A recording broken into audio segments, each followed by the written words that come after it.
Uma pergunta. A gente conversa bastante sobre o treinamento, né? Quando eu falo lá 4 séries de 10.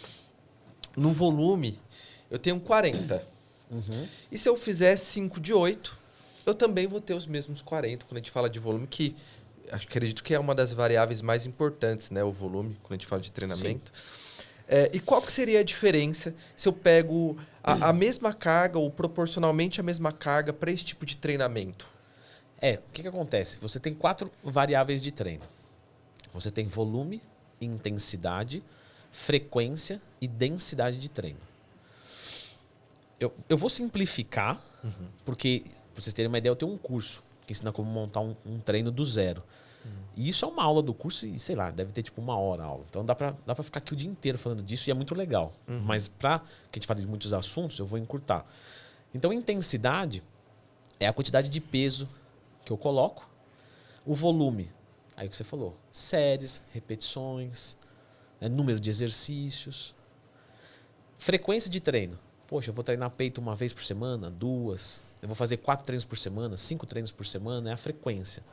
E a densidade, que quase ninguém fala, seria o quanto esse treino ele é compacto ou espesso. Por exemplo, se eu vou fazer um treinamento de peito, 4 exercícios, 4 séries. Então eu tenho 16 séries. 16 séries de 10 repetições. Tudo bem. Se eu fizer um tempo de descanso de 30 segundos, é um treino muito diferente de eu fazer um tempo de descanso de 3 minutos. O de 3 minutos vai ficar um treino muito espesso. O que tem 30 segundos, eu vou ter muito tempo sob tensão. Porque eu fiz 10 movimentos, descansei 30 segundos, voltei, fiz 10. O outro fez 10 movimentos, está descansando 2, 3 minutos. O outro já está fazendo de novo, estou descansando. Aí agora eu vou voltar a fazer. Então, quanto mais tempo de intervalo eu dou entre as séries, eu mudo a densidade do meu treino, para mais denso ou menos denso. Entendi. Quando você vai falar da hipertrofia muscular, a gente fala muito sobre a tensão. Hoje, a melhor teoria que a gente tem é a tensão mecânica. Então, o quanto mais eu puder carregar o meu músculo, melhor.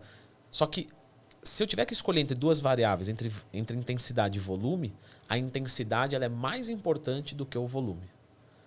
Ou seja, se eu consigo, por exemplo, fazer aqui 4 de 10 com 100 quilos, é melhor do que eu fazer 4 de 20 com 50 quilos. Ou algo proporcional, né?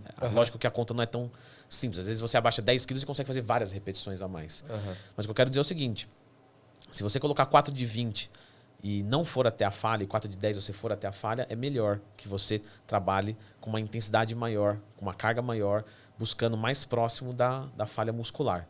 Ainda que também a gente pode problematizar em cima disso, mas se for problematizar em cima de tudo, a gente não conversa de nada. Mas essa coisa do mais tempo sob tensão tende a dar mais resultado? Então, depende para quê. Por exemplo, quando você vai falar de uma corrida. Qual que é o tempo de tensão de uma corrida? Todo o tempo. Sim. Eu vou ficar 30 minutos sob tensão. Né? E isso não é bom para hipertrofia. Isso é bom para resistência. Então, o que a gente entende é que um tempo de tensão muito alto, ele acaba estimulando mais a musculatura, entre outras coisas do corpo, mais para resistência. E quando você faz um tempo de tensão menor, mas com uma intensidade muito alta, você acaba estimulando mais ele para força. E isso tem a ver com os tipos de fibra. Né? A gente tem fibras vermelhas, que são fibras glicolíticas, fibra muscular, né? Fibra vermelha, glicolítica, de glicose mesmo, ou seja, com mais capacidade aeróbica, com mais resistência. A gente chama essa fibra de tipo 1. A gente tem uma fibra branca, que aí por ser branca ela tem mais creatina fosfato, que aí dá mais força. Né? E esse tipo de fibra a gente chama de 2B, que tem mais capacidade de força, ou seja, alta intensidade e baixa duração.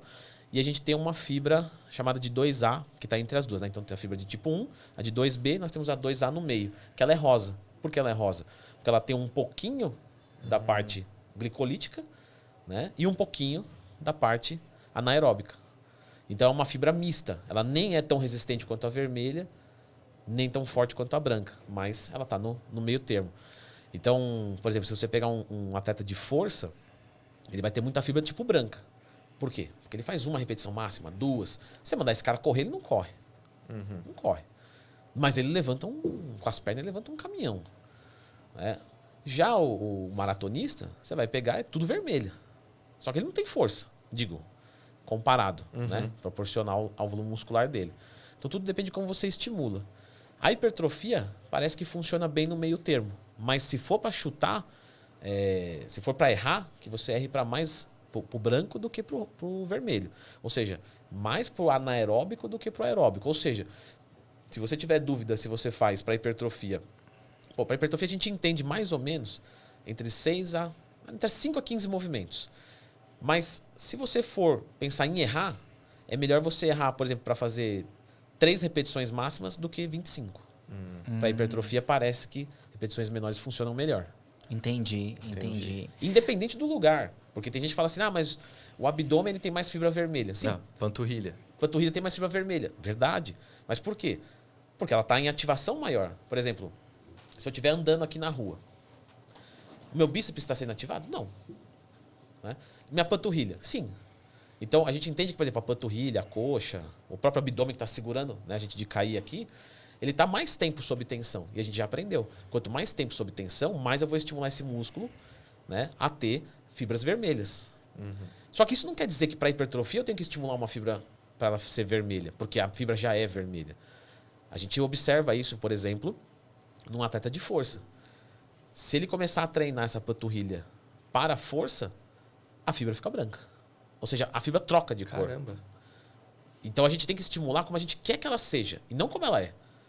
Porque senão eu vou dar o que ela já é boa. É verdade. O que tá acostumado, o que ela foi feita para fazer, né? E aí a gente pode falar de potencial genético. Um dos elementos é esse. Tem gente que naturalmente nunca fez nada na vida. Vai fazer uma biópsia, a fibra do cara é vermelha. E a do outro é mais branca. Ou seja, esse cara já tem a fibra vermelha. Se ele estimular essa fibra vermelha, a capacidade dela é maior do que a do outro. Então, esse cara nasceu para ser maratonista. Ele não vai levantar peso.